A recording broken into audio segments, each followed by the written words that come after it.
Previously on Kevin Samuels is Counterproductive to the Black Community. Black women formed a secret alliance with feminists and the government and conspired to run black men out of their home. Cephas and the rest of the black men in America were no match for this mighty alliance and were subsequently kicked out of their houses. How will black men respond? Will they put on a suit and ask black women to rank themselves on a scale of 1 to 10 and they can't use 7? Will they get revenge on black women by getting with another man's group of women? Once they get with these women, will they cross their fingers and pray that those pesky feminists and welfare don't come back and destroy their families again?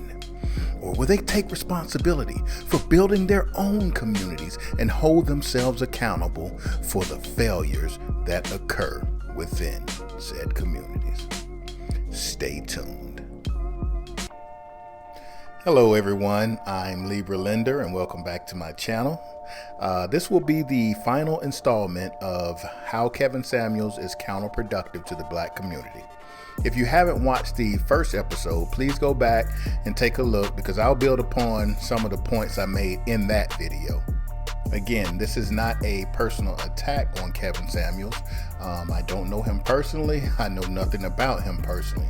Instead, it is an analysis of the danger of some of his rhetoric, which affects the community that I hold in high esteem. A quick recap of the first video. I stated that Kevin Samuels is counterproductive to black communities, and I said this because his rise to fame is based on his portrayal of women as the cause of dysfunction in the black community. I then went on to further explain that he portrays this through the use of propaganda and by directly stating that women are the problem. In this episode, I'll explain exactly why this line of thinking is counterproductive. So let's get into it. All right. In the beginning of this series, in that first video, I showed that men are responsible for building and maintaining communities. All right. Any successful leader in any capacity takes responsibility for the success and failures of their organization. If they choose to ignore the problems when they occur, if they're incapable as leaders to resolve issues, or even if they relinquish their leadership to someone else and they fail, if the organization fails, it is on the leader. No other group of men are collectively blaming women for the degradation of their community. In fact, let's go back and look at the dominant male chimp whose mate left him for the chimp that killed their infant. He didn't blame the female chimp for breaking up the family. He didn't give up on all other female chimps and become a SIGTOW, a chimp going their own way. He didn't go to every social media platform to tell a world that doesn't give a fuck about him his side of the story. He didn't come back and say, these bitches just want thugs. They won't let us lead. Look at their height, weight, dress size.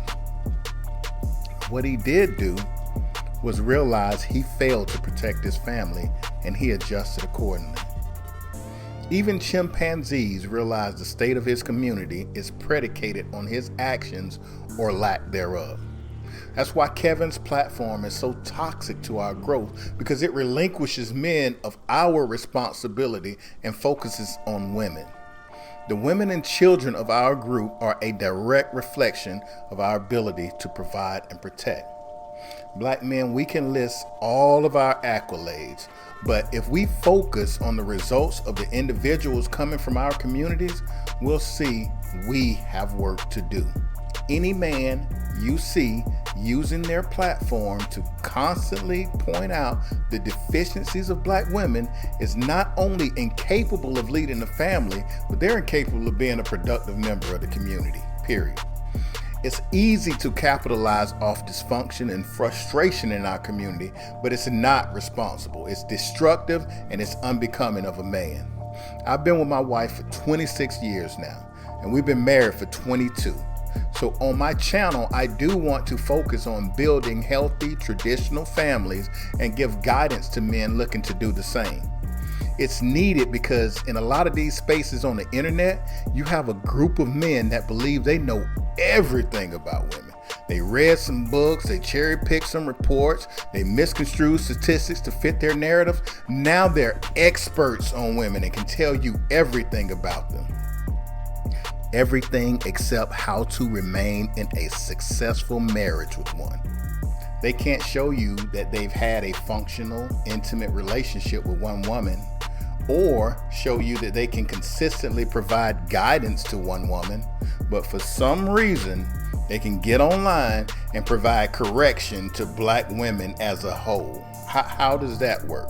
You can't provide any correction to one woman, but you can get online and you can give all black women some blueprint for success and how they should be acting. And you have young men believing this shit. You're incapable of running a family, but you can have video after video correcting black women, and this will help our community get better. Building traditional families is a better way to correcting the ills of our community.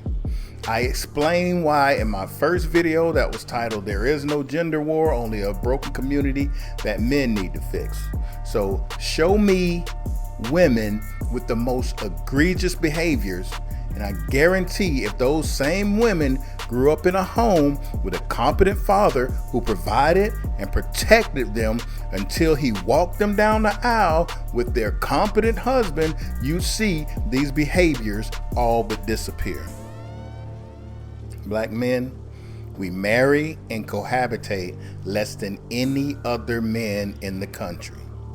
Why not raise the antithesis of that which we constantly complain about? If we, as men, want to improve our outcomes of our community, then we should first focus on these 4 general principles. Number 1, become the best provider and protector possible. And I'll just say this about number 1 because it's important that I say this.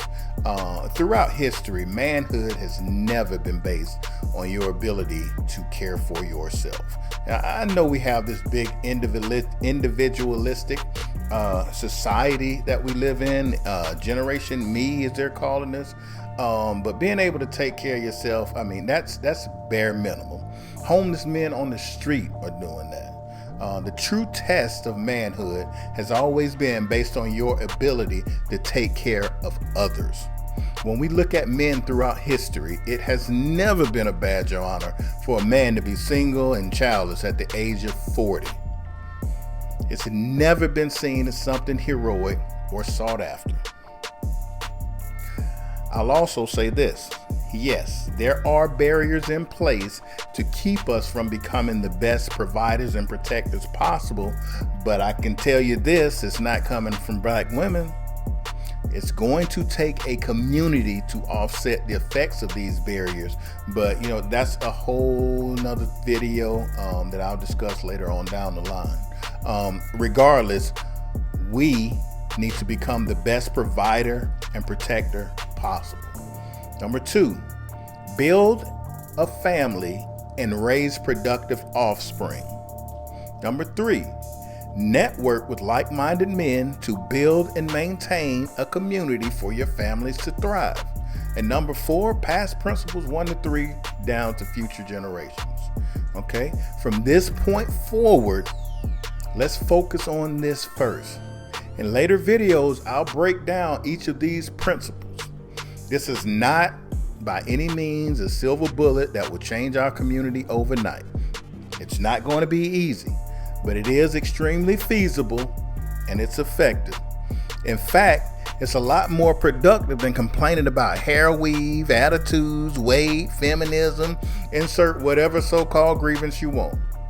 It's a lot more productive than berating broken women night in, night out, while a group of degenerates sit in the chat and cheer you on as if this somehow improves their inability to find a suitable mate.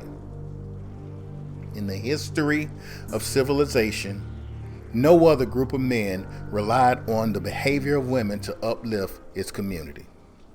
Widespread dysfunction of our women is a direct result of our failure as men to properly maintain our community.